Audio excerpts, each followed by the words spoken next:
Chapter 6. Vlad awoke as the newly crowned king of the Sky Colonies, disappointed. He'd hoped he would feel different. From his dreams, however, nothing had changed. His mind shot to the same thought he had each morning when his eyes opened. Tamina, where are you? It had seemed that Vlad's sister was cursed for all her life. Their parents had kept her away from mostly everyone as a toddler when she began making claims that she could hear Jeanelle's voice. When asked at royal gatherings where the young child was, the family hashed together a story of strange threats on Tamina's life as a direct attack on the parents. They claimed they needed to keep her secure. In Ego, given the aggressive disposition of the royals towards the order and the people, such threats were not entirely unusual to receive. Vlad never believed Tamina until he too started to hear Jeanelle some 5 years ago. It had then confounded him that Tamina was able to heed Jeanelle since birth, and what it could possibly mean. Yesterday, he finally learned what she was. A city. Squeezing his eyes shut, Vlad tried to escape the memory of the events that led to Tamina's banishment to the earth. When Tamina had turned 8, she became obsessed with the order, claiming again and again that the priests and priestesses were a pack of liars and deceivers. That sort of rhetoric might have been safe to utter around the family, as they all hated the order. When Tamina claimed she needed to tell the other royals why, and of her ability to hear Jeanelle's voice, their parents began to see her as a growing liability. Vlad had pleaded with Tamina so many times to end her fantasies, especially when he saw the growing concern on their parents' faces. She loved him enough to try to hide it from him, but she couldn't resist the shudders that overcame her body when those whispers filled the air. Vlad would curse and leave the room when he saw them, with Tamina begging for him to simply listen so he could hear Jeanelle too. When Tamina hit adolescence, it soon became difficult to keep her locked away. With a soft spot for his younger sister, Vlad would often break her out to go on unapproved adventures. Tamina would spy on the citizens of Ego from her hiding place, pain stretching across her face as she witnessed the attempted hold of the order on the people. The day finally came when Tamina couldn't take it anymore. She called a family meeting and stated her intentions to follow through on her childhood plans to tell the royals the truth, and then everyone else. Their parents had tried to reason with her, but she was determined to free everyone from the control of the order. No number of explanations on political strategy and the risk to all their lives could sway his sister from her integrity. Tamina made plans to hold a public meeting on her upcoming birthday and reveal her gift. She was 13 years old at that point, a ball of fire quite like Zora. Their parents called Vlad to a meeting without Tamina, explaining that it was now too great a threat to the family's survival to house a spitfire of treason with a penchant for speaking out. They told him it was best to secretly banish her to the earth through their veiled portal. They said it was their only feasible option, as the other was to risk Tamina starting a civil war with the order. Vlad had initially vehemently opposed their decision, suggesting a few alternatives. Eventually, he conceded that there was no way to keep her from talking to every single person in the Sky Colonies. Their parents presented an undisclosed map of an area on the earth that Vlad had never seen before, pointing out a series of caves they felt would be quite habitable for Tamina.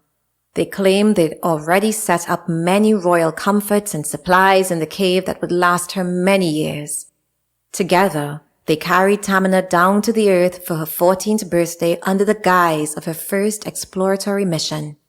Tamina had been excited to go with Vlad. She'd always looked up to him. She grabbed the map and ran ahead, wanting to prove to Vlad that she'd studied hard in her geography lessons. As the family turned to leave her behind, the look of pained betrayal and utter panic that overtook Tamina's face haunted every one of Vlad's dreams since then, with the portal closing to the sounds of her terrified screams.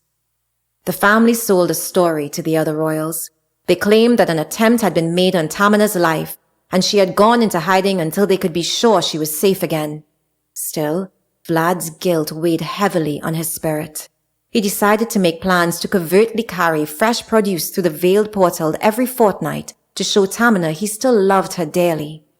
Unfortunately, his parents noticed his anguish. Soon, Vlad discerned more eyes on him, monitoring his movements. He assigned the mission to his most trusted elite guards and felt a tiny reprieve when they returned from the first trip after leaving the supplies near the caves. However, when the second supply trip came back with the report of the first set of supplies being untouched, the then 20-year-old Vlad rushed to the earth with a party of his elite guards to find Tamina. Instead, they discovered unspeakable evil in their search. Dark creatures dwelling in the caves whose very presence could painfully suffocate all within their radius of power. He lost 3 of his best guards to the same cave where his parents claimed Tamina would find shelter. Upon Vlad's return, his parents strongly opposed the mission and issued a command for him to never venture there again. They also mercilessly stated that Tamina's death was the will of Jeanelle. It was only then that Vlad discovered his parents had known about the dark creatures through their explorations when he was just a boy. On learning that Tamina's banishment had been a ruthless execution orchestrated by his parents, Vlad's hate exploded along with his savage predilection for revenge. Every day, as he bemoaned his sin against Tamina, he felt the need to make them suffer. It rose within him like a billowing darkness. Despite his parents' command, Vlad issued the order for supplies to continue to be carried down regardless, persistent even when they'd formed a mountain of wastage for years. Vlad's most trusted elite advisors cautioned him to assume the worst of Tamina's fate. He didn't care. Almost 5 years after leaving Tamina on the earth with no sign of hope, the day came when Vlad knew it was time to give up. His elite guards had just returned from their bi-weekly supply run with no difference in their solemn reports. Suddenly, the loss of his sister hit him in the center of his chest. Vlad smashed every sculpture in his courtroom that day, wailing as the grief erupted from his spirit. With those eruptions came the darkest manifestation of his hate for his parents. On the 5th anniversary of Tamina's banishment, Vlad and his elite guards kidnapped and escorted his pleading parents to the caves. They forced them inside the very one in which his parents had claimed Tamina would be safe. Vlad stood outside of the cave like a statue, waiting until their screams died with them before returning to the sky. Then, like the story they'd sold about Tamina, Vlad made up one of his own, claiming those who had threatened his sister had finally gotten to his parents. He held a closed casket funeral for them both, but he refused to do the same for Tamina, believing it would dishonor her memory to bury her with her murderers. He wanted her to live on as alive and well in everyone else's minds, even if she was dead. When everyone left, Vlad curled up on the floor of his room with the numbness of his atrocities creeping over him. Just before it consumed his entire heart, he heard his very first whisper from Jeanelle. Only 2 words were uttered. "She lives." Initially, he was convinced he had lost his mind, yet the resonance of those words was undeniable to him, arresting his broken, tortured heart with an inexplicable comfort. A profound sense of regret followed when he realized Tamina hadn't been lying or imagining things. Knowing Tamina was alive somewhere renewed Vlad's soul with hope in a revolutionary way. Yet, a second spark of hope had recently changed Vlad's life. Jeanelle speaking of the return of a mysterious she before the dawn of the night had indeed brought her sister back to life. It, unfortunately, wasn't his. Vlad didn't have the heart to put all his cards on the table as Zora had. Tamina was a secret he couldn't risk anyone knowing, especially Jada, as Tamina's fate had been Vlad's greatest failure. He didn't have the heart to conceive how much hate Jada would feel for him to know he'd abandoned his own sister, not after the love Jada had shown for Zora and what she was willing to do to protect her. Even worse, Vlad had murdered his parents, justifying it under his former mantra, 2 eyes for an eye, before he'd known Tamina was still alive. That justification usually felt acceptable to Vlad, even when such decisions existed in the shadows. However, in Jada's light, his darkness felt much darker. Shaking his head, Vlad reminded himself that he was no longer the man he used to be. While his inclinations for darkness still existed, he was also a man moved and changed by Jeanelle, and that continued each day. As he rose on his first official day as king of the Sky Colonies, he whispered a prayer for Tamina's wellness. Then, his thoughts returned to the most immediate plan underway, the beginning of Milo's undercover work within the Order. Milo entered the temple grounds feeling the weight of guilt upon her. She knew she wasn't doing anything wrong because she was now fighting for Jeanelle, but that knowledge didn't instantly change the depths of her conditioning. Pulling her robe closer as she imagined being stripped and flogged in the city streets, Milo trembled as she approached High Priestess Elian's office. She timidly entered the waiting room and sat, trying to slow her breath like Jada had shown her, but jumped when the assistant priestess called out to her to go in right away. "Oh, she's available right now?" Milo stammered. "Yes, and she cleared her schedule to meet with you. Quite the honor, don't you agree?" Milo tried to smile in response to the assistant's gushing. 1 day ago, she would have not only wholeheartedly agreed, but rejoiced at the importance placed upon their meeting. Today, however, her life was completely different. "Oh," the assistant called out just as Milo placed her hand on the doorknob. "Sigil is already in there too." Milo's hand tightened around the handle as she forced another smile. The High Priestess had paired them for the task force. On the very first day, Sigil had made it clear that if there was to be a choice between her or Milo for the guaranteed position in the priesthood, Milo should count herself out. Sigil was the granddaughter of the High Priestess, and she made a point of reminding everyone of this often. The look on Sigil's face when Elian had chosen Milo for the assignment in Legis and Jada's home had been Milo's favorite moment since she joined the task force. Sigil's reactionary threats to uncover her every mistake hadn't bothered her in the least. However, now, as Milo entered the High Priestess's chambers, those threats took on a new hue of danger. Sigil swung around as she walked towards Elian's desk. She glared at Milo, and normally Milo would have returned the look. This time, she kept her head bowed, fearing that her face would somehow reveal her secret. A curious look then overshadowed Sigil, interrupted only when Elian began to speak. "Milo, thank you for joining us. I hope at the very least they are treating you with the kind of respect the Order deserves." "Yes, High Priestess, they honor you, the Order, and Jeanelle by their choices," Milo meekly replied. Her response pleased Elian. "As they should. But tell me of the events of yesterday." Milo hid the sweat in her hands, but she was sure they could hear her heart beating out of her chest. She tried to slow her breathing and her thoughts. "Of course, I'm not the only spy the High Priestess has. Jada told me to be prepared for her to know everything that happened except what took place inside the private rooms. Still, why do her eyes look like they're just waiting on me to tell my first lie so she can execute me?" "High Priestess," Milo started, willing herself to steady her voice. "Yesterday was indeed a day like none other in my life." She then recalled without too many details the invitation issued by Tamina to Jada, and Jada asking for Milo to accompany her. Proof of Jada's allegiance to the Order. All of this being true, Milo began to relax as the story unfolded, realizing that almost everything about the lunch was safe to report. "How long was this lunch?" Sigil suddenly asked with a grin. Milo immediately understood that the extra hour or more at the palace hadn't gone unnoticed. "Quite long. Torturously so, in fact," Milo stammered. "I don't know why, but I suspect they kept us there as amusement to themselves." "On the day of the coronation," Elian mused suspiciously. "That doesn't make much sense. How exactly did the royals treat you?" Milo racked her brain for the best possible answer to that question. She wasn't used to lying, and never dreamt she would choose to lie to the High Priestess of the Order. She responded carefully. "They treated me as though I wasn't even there, like I was so insignificant that a crumb on their plates mattered more."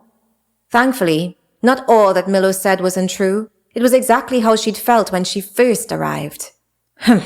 Elian reacted. "So typical of those nasty royals.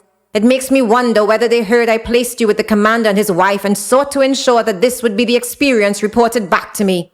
They enjoy sending messages in long-winded ways to exhaust the recipients. And if that's why they kept the lunch going on for so long, it would mean they know exactly why you were placed with the commander, to spy on them. They're provoking us to prove a point. The question is, does their knowing change anything?" "They may change their tactics," Sigil hurriedly suggested, sensing the opportunity to input her agenda. "It probably doesn't even make sense for Milo to be there anymore." "Nonsense," Elian corrected, giving Milo a little satisfaction. "This is a game of chess. The more of their possible moves we block, the better. Out of nowhere, as it always was, Jeanelle's voice powered through the room. Follow him to free my servant. Milo couldn't control her shudder. It trembled through her until her teeth chattered beneath the whisper's wave. Suddenly, the door to the right of Elian's desk swung open, with High Priest Toma panting on the other side. He raised his right hand to show Elian a strange engraved ring while gasping, "It shuddered," before noticing the two girls sitting on the other side of the desk. Elian glared at Toma with the deadliest stare Milo had ever seen as he pulled back in the door. She sighed before turning back to the two juniors. "Girls, I have urgent matters to attend to." "Yes, about the shuddering, right?" Sigil interrupted, desperate to prove to Milo that she knew more than Milo did. "I've seen High Priest Toma yelping around the garden saying something shuddered before rushing off. I'm happy to help you with that super-secret mission, grandmother." "Speak not about that which you do not know, Sigil," Elian snarled, causing both Milo and Sigil to jump. Then, turning to Milo as she rose, Elian added, "I want reports every 2 days, immediately if something strange happens." Milo nodded, and then followed a reddened, sulking Sigil out of the room. As the girls strolled down the hallway in strained silence, Sigil spied Elian walking quickly to meet the waiting Toma on the other side of the garden. "I know what that's about, you know," Sigil muttered bitterly, "but it is clear my grandmother doesn't want you to know. She had to put on that whole charade for your sake." Milo didn't bother to reply. She was too relieved from surviving her first report to allow Sigil to get under her skin. She merely nodded at Sigil and turned towards the exit of the temple grounds. Sigil glared after her while whispering to herself, "Don't think I didn't see you shudder too, Milo. As soon as I find out what the shuddering means, you won't have a secret to keep anymore." "Oh, you're all right," Jada gushed as Milo entered their home. Jada had half expected the forces and the order to show up at her doorstep after Milo's meeting, ready to take them away to their deaths. The relief that Jada felt to know their secrets were safe for another day caused an overflowing of unexpected care for Milo to erupt through her. Inexplicably unable to maintain her carefully distant nature, she rushed towards the little junior. Milo couldn't even finish her sentence before Jada folded her into her arms. Milo melted beneath the warmth of the rare embrace. Soon that melting flowed from her eyes from the stress of living alive for only 1 day. "I was so scared. It was so hard," Milo cried. I know, Jada sighed, holding the little junior tighter. Jada knew everything about carrying the heaviest secret. She knew the way it drained and weakened the soul, yet one could never rest in one's vigilance to keep it. Jada had never let herself hope for a day when such secrets didn't need to be hidden. She couldn't even conceptualize what it would feel like to no longer be on her guard. Not until Zora, Vlad, and now Milo had appeared. Still, hope was a dangerous thing to feel when most things were still the same. Oddly, that sense of danger had begun to make Jada feel most alive. "Tell me everything," Jada exclaimed with a tinge of excitement once Milo had calmed down. "Do you think they suspect anything? Or did you ace your first covert mission?" Milo found herself giggling at the look on Jada's face, and soon that humor eased her spirits as the laughter became contagious. "Gosh, I don't think they suspected a single thing. And I didn't even have to lie, really. I just told them how I felt at lunch." As she gave Jada the play-by-play, including her relationship with Sigil, Milo felt the warmth of her camaraderie with Jada. It blossomed with each of the commander's wives' gasps of wonder or groans in agony for Milo. Before she'd left to go, Jada's encouragement was probably the only reason Milo felt she could handle the meeting. Now, seeing the pride on Jada's face for Milo's bravery and quick thinking made the best part even more exciting to relay. "Then, Jeanelle spoke to me again," Milo exclaimed. "What?" Jada cried. "What did she say?" "She told me to follow him to free her servant, and right after that, High Priest Toma entered, speaking of a shudder in front of us by mistake. Jada, Jeanelle wants us to follow Toma. He can lead us to the other city." Jada's hands flew to cover her mouth as her eyes widened. She couldn't believe how perfectly placed and timed Milo's presence had been. "But," Milo continued, "how do we get word to Vlad and Zora?" Jada grinned. "I received another invitation today. We're invited to the palace again tomorrow." "The palace? Tomorrow?" A voice called out as footsteps grew closer. Legis appeared with a strange look, staring slowly at Jada and Millow's frightened faces. I guess I can clear my schedule,